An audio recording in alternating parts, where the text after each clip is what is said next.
I'm sure all of us in the early stages of playing football would have dreamed about playing like a certain footballer. Our generation grew up with some really amazing players. Some of us wanted to be blessed with sheer raw power and tried modelling our game around Yaya Toure. Some of us wanted extra finesse in everything we did, so Andrea Pirlo was our guy. As those who were good at staying between the sticks, we wanted to be more like Iker Casillas. However, some of us liked to take certain risks, so Manuel Neuer became our idol. Not that I'm old or anything, but the next generation of football fans is going to look at the likes of Cristiano Ronaldo, Messi, Mohamed Salah, and try and see if they can really scale the heights these three men have. For the young fans who want to become dynamic midfielders, spraying passes all over the field and picking up teammates while looking cool doing it, well, why not follow Kevin De Bruyne? The Belgium international's profile has grown like anything, even since he signed for Manchester City a few years ago. De Bruyne is City's creative mastermind, and his passing ability allows him to make incisive passes that literally cleave defences in half and reach a better positioned teammate. De Bruyne has been doing this for years, which is why he's arguably the best assist provider in the game today. The coolest thing about De Bruyne? How many football players have red hair? Or how many of those own the pitch like a boss? Paul Scholes, a Manchester United legend, was called the Ginger Prince and was the best of the lot for over 2 decades. Scholes, who simply couldn't tackle for the life of him, was blessed with brilliant vision and his passes were always accurate. Today, De Bruyne is proving to be even more complete than the English legend, and back home in Belgium is nicknamed the Ginger Pele.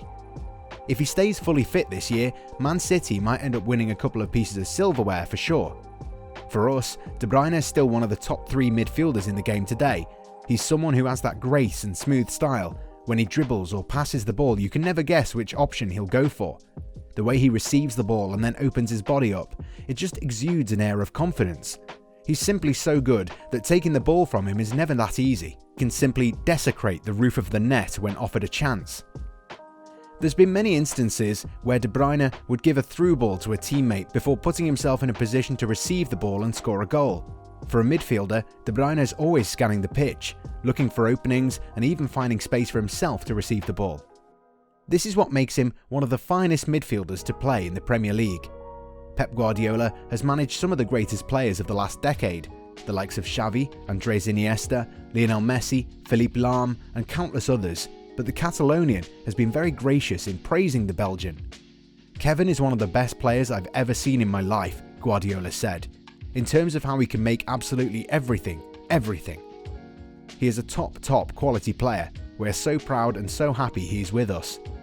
However, what really sets him apart from his peers is the fact that Kevin De Bruyne has a really strong mentality. Want to know how we never miss a match? With Fubo TV, you can stream any game, anytime, anywhere. Use our link in the description to start for free and watch your favourite teams live. When he was just a hot prospect at Chelsea, the Belgian knew he would never get enough chances under Jose Mourinho. In fact, the Portuguese did question his mentality as well. The young midfielder would decide to leave Stamford Bridge and go to Germany. Some players, especially the young ones, end up losing all confidence if their manager stops believing in them.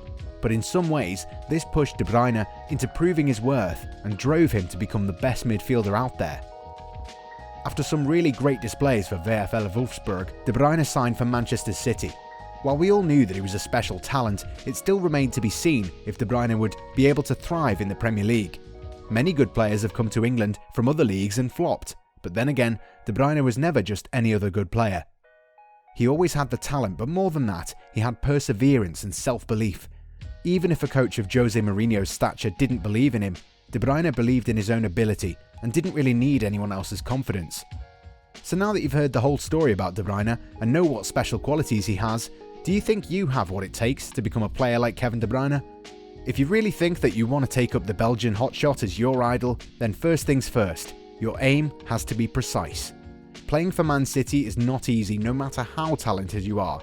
Guardiola is blessed with a plethora of creative talents in the squad, so if one player loses form or sight of things, the Spaniard has another player waiting in the wings, ready to break through. This is why De Bruyne's levels have never ever gone down. You'd be hard pressed to see him struggle consistently. The Belgian's deliveries have been prominent throughout his career at the Etihad. He boasts a great passing accuracy and has some phenomenal numbers when it comes to key passes. So in order to be more like a midfielder in the De Bruyne mould, you really need to work on your passing. One of the best types of crosses that he plays effectively is the one from a deeper position. The Belgian will arrive in the half space between midfield and the flank. This gives him enough time to deliver a quality cross, and due to his natural ability to add a little extra to the cross, the receiving teammate doesn't have a lot to do when it comes to controlling the ball. Think you can do that? I'm sure you can, but are you willing to try this in practice again and again and then have the courage to repeat that during a game? You might even fail many times, but the more you try, the more natural it becomes to you. But of course, you won't have enough time every single time to whip in a delightful cross. What if you come up against a team that has some really tough tackling midfielders, or a player who's been instructed by the gaffer to stick like glue to you? What would you do?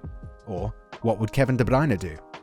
The Belgian has a plan B for such scenarios, and this is where you really need to listen to me very carefully. Since he has good close control, De Bruyne sort of invites the opponent to press him in his crossing position. Once the defender leaves his position, De Bruyne will mostly leave the space and go a little deeper and then drill a ball across the 6-yard box. If that doesn't appear to be logical, then the Belgian will cut it back to a teammate prowling around the penalty box. Now, doing something like this requires a lot of practice, awareness, and even confidence.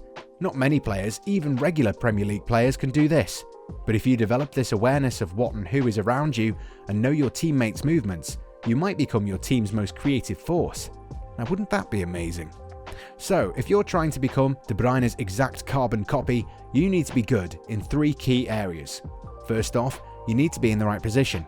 During a football game, whether it's in the Premier League or on a dusty pitch that guarantees you a few twisted ankles here and there, you can't really expect an opportunity to present itself, now can you?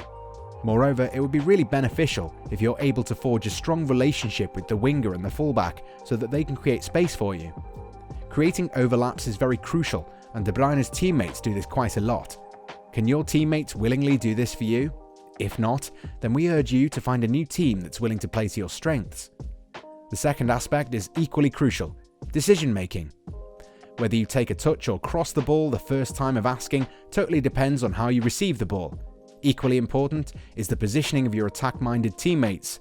If you see that your teammates are a little bit static, like De Bruyne, take an extra touch and just give them a couple of seconds to come back to life before deciding which pass you should go for. The third and final aspect is what sort of cross you should go for. Mostly De Bruyne likes to whip in a cross with decent pace at an area where there are more chances of defenders getting caught in no man's land.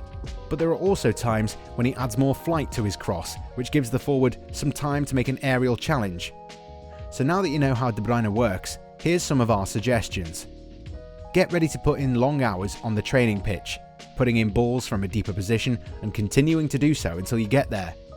You can try putting in crosses either with the first touch or after taking a couple of touches.